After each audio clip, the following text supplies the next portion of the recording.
All right, everyone, welcome back into another NFL DFS video. Going to be breaking down the Thursday night showing here between the New York Jets and the New England Patriots. Let's go ahead and get into it. So, guys, we do need to start off with calling out the point spread. This is going to be a 13-point spread in favor of the New England Patriots winning. Obviously, the Patriots have been playing really well, and the Jets not so well. Mostly, I shouldn't say mostly, but a lot due to Justin Fields just being terrible. I said at the start of the season, the whole reason why you have Justin Fields as your quarterback is so that he isn't next year. They're doing a good job tanking. Okay. Looking at the game total, 43 total points in this game. So really, honestly, the tough part about this slate really is Justin Fields. What version of him we're going to get? Will he pop a big run or not? And then on top of that, we really don't know who his pass catchers are going to be as I'm recording this video. 2 hours before game time, we'll know who's inactive and who's not active. Okay, because like Allen Lazard was someone that ended up being healthy scratch in the last game. Garrett Wilson is now going to be out in this game. Garrett Wilson played in the last game. Then you also have A.D. Mitchell there as well, who probably will be active. Obviously, the Jets had traded for him in the previous week and apparently didn't have enough, of the playbook down to get any snaps. He was inactive, and so it'll be interesting to see if these two are going to be inactive again. This is important news that we need to get because we are going to get some sort of value. I will say, if we knew Mitchell was going to play a lot, I probably would be on him a decent amount. So probably it's a good thing that we have that. I do like his talent, but like the Jets actually have some kind of fun, I guess, receivers as well. They traded for John Mechie. He's someone that probably should get a little bit more work in this game here as well. He ended up only playing 16% of the snaps last week against Cleveland. So he's probably like the player that we're looking at the least, but at the same time, it wouldn't be surprising to see his snaps actually go. But I think the players we want to be on the most are kind of simple. Isaiah Williams popped a big play special teams wise. He was a fun prospect for me coming out of Illinois. He ended up getting 43% of the snaps, 43% of the snaps in week 8 as well. So if we can take that as like his base, is that he's going to get 40% of the snaps, maybe ends up getting 60%. That's a little bit appealing to me. We see in that game against Cincy, he actually had a decent game, 4 targets, 3 receptions, 31 receiving yards there, and ended up not being a terrible day DFS wise.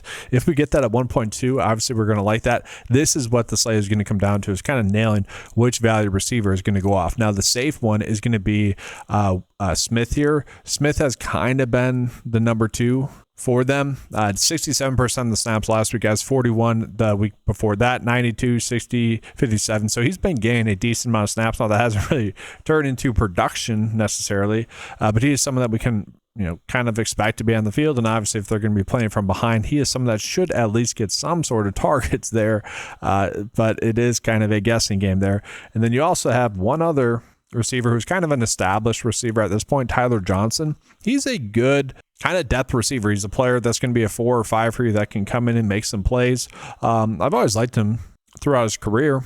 And if he were to get a lot of playing time, he ended up getting 63% of the snaps last week. If he ended up getting that again, I think I'd be intrigued to play him. But really the thing is, one of these receivers are going to be the receiver we want to go out of our way to target, because that's going to open up a lot lineup path wise. And so I am okay getting to Isaiah Williams just as a pump play at that price tag. So from there, I would say the most valuable asset for the Jets is going to be Breece Hall in regards to the player that we want to get to. Okay, so they ended up winning that game partially due to special teams, but Breece Hall also played a very good game in that game. And then the matchup with the Patriots is somewhat interesting. They do give up a lot of receptions to opposing running backs, and so you could expect Breece Hall to probably get around 2 receptions in this game and maybe have a good game catching the ball in the backfield. That would be the reason why you'd want to play him, because the Patriots have been pretty good stopping the run. So I don't mind him as a play, but at the same time, it is an ugly game. You could actually potentially get to Isaiah Davis as well, who, if it does end up being a blowout, should get some targets as well. It'd be a cheap play or a cheap way to get some of those targets. So I don't hate that there as well. And then Mason Taylor actually ends up getting a very good matchup here as well. But the Patriots know that, so you're really just trying to stop Breece Hall and probably Mason Taylor. He is someone, though, that, Jets-wise, is probably the most appealing play given the matchup and given his price tag. He is someone that should be on the field a bunch regardless. And so he does feel, in a way, safe. And so I am okay getting to him. From there, we do need to talk about Justin Fields. So Justin Fields, if you are playing him, you're playing him in the captain spot. I say this, a decent amount every single week. There's always like one player that is a very interesting GPP only type play and a captain only type play. that is going to be Justin Fields, where if you are rostering him, you should just be gaining him to the captain spot, because we see the upside 20, 25, 28, and 29. Okay, but we also see the downside. There's a very good chance that he ends up in the captain spot in the GPP win lineup, or not in a cash entry contest, not able to cash if you have him in that type of contest, or in your lineup for that type of contest. And so that's really how I'm using him. Either I'm playing him in the captain spot, probably set my captain exposure to him for like 5%, honestly, maybe 10% for the captain here. And then I'm going to go to the flex and be like, all right, let's be on him way less in the field. I'll do like 15% for my max. Okay, so that's kind of the point there. It's like, if you're playing him, you want to get him into the captain spot, because we know the downside that he has, but we also know the upside. So now we go ahead and get to the Patriots. A little bit more simple, guys. Drake May, we're going to want to roster him. He's been someone that's been dominating lately. And then Travion Henderson, expected to just get a bulk of the work in this game, with Terrell Jennings out, and also Stevenson is also expected to sit. Pretty simple, guys. He should get around, I'd probably say 75% of the snaps, if not more. They do have De'Aaron Hurst-Johnson there as well, who not a terrible click if you want to get to as like a value price type play in a game that's projected to be a blowout. Maybe he gets like a blowout touchdown. It wouldn't be the craziest thing. He is more of a bruiser type back, and so it does make sense for him to get some work, but I do think we are just going out of our way to roster Henderson there as well. Then I do think we want to get to one of the Patriots receivers. So Diggs has been someone that hasn't been playing a lot of snaps, typically playing about 56% of snaps, but he has been playing a lot of passing down. So he's had a 78% route share last week with Booty out. And so he should be kind of the top pass catcher there for Drake May still on those passing downs. The issue that we're going to face is that they might not have to throw the football all too much. And so that's where, if you're paying up for him, that could end up actually being a little bit risky.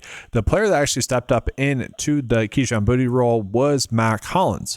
Ended up getting 10 targets in that game. And, if you look over 2 out of the last 3 weeks, guys, he's had a decent amount of targets. And so I don't hate him as a pump play at his price tag. That's not terrible, but he also is kind of priced up as well. He's more someone that, if I end up on him, I'm more than happy to close up my builds with him. Hunter Henry's kind of an interesting kind of captain option, where due to the matchup, I wouldn't be surprised if we see kind of that random spike games that he can have. Against the Steelers, he had 2 touchdowns in that game. A very touchdown dependent play. I don't necessarily see him as someone I want to roster other than chasing a touchdown. But I think there's other valuable options that we can get to instead. The Patriots kicker is fine if we want to get to him. Obviously, I think we're going to be looking at the Patriots a decent amount as well. They are priced up a bunch, but again, going against this Jets offense that's been terrible, they are certainly going to be in play. I do think we can end up getting to them. I mentioned Johnson. The one player I want to call out here is Kyle Williams, who has been playing a decent amount to end up getting 56% of the snaps last week, guys. Only 2 targets, but he's someone that at the draft time I was pretty excited for him, and then preseason happened. He didn't look all that good. Maybe he's catching on a little bit here, but ended up playing a lot of snaps there with Booty out, more than Demario Douglas, which might surprise some people. And so at that price tag, he actually becomes another decent value pump play for us. And so now this is kind of a simple lineup process. If you're going with Henderson, if you want to go to the Jets players, you can. Obviously you're going to be chasing more pass catchers. We could go Hall, we could go Diggs, you could go Fields here as well. Like, it's very easy to make really any lineup path work. Now, the thing is, if we are playing Drake May, we probably do want to get to at least a pass catcher. So we could go Diggs, and then we can maybe try to pay up somewhere else. But overall, I think I'm ended up being fine with this build. It's going to be pretty simple to make a lot of good builds here.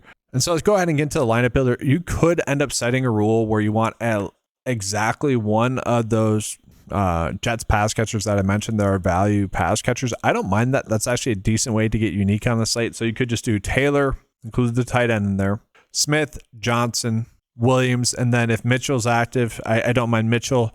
If Allen Lazard's active, we could potentially look at Allen Lazard. The thing with Allen Lazard is, if you're going to make him active, you would probably give him snaps. I don't think he will be, though. I think it'll be Mitchell filling in there for Garrett Wilson. But let's go ahead and just run 5 lineups and see.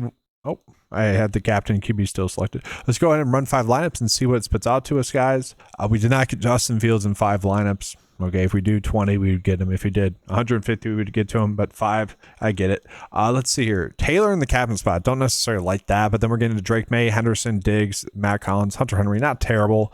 I think we want to be going Drake May in the captain spot, guys. So Drake May, Henderson, Hall, Hollins, Taylor, Hooper. I don't think we need to go down that low. I actually end up liking the hand build a little bit better than what we got here. So that might be something I think we try to stay away from. Like, this one's not bad. Kyle Williams, I'm fine getting there. Diggs, Fields, Henderson, May, and then Taylor again. Yeah, I don't like Taylor in the captain spot. I don't think we need to do that. So kind of interesting there. I will say that's fascinating that's doing that. Again, I like this lineup a little bit better. Henderson or Drake May in most of my builds is going to be the captain spot. Maybe 40% for each of them. I think that's the appropriate route to go. Maybe Diggs and a couple there. Maybe Breece Hall, catches a pass out the backfield and takes one for a TD. Sure, that's in the realm of possibilities, but it does seem to be like a mostly straightforward slate here for how we should go about attacking it. So that's going to do it for this video. Appreciate you guys being here. Leave a like, subscribe to the channel. Appreciate you guys. Good luck with our builds. And again, as always, let's keep cashing.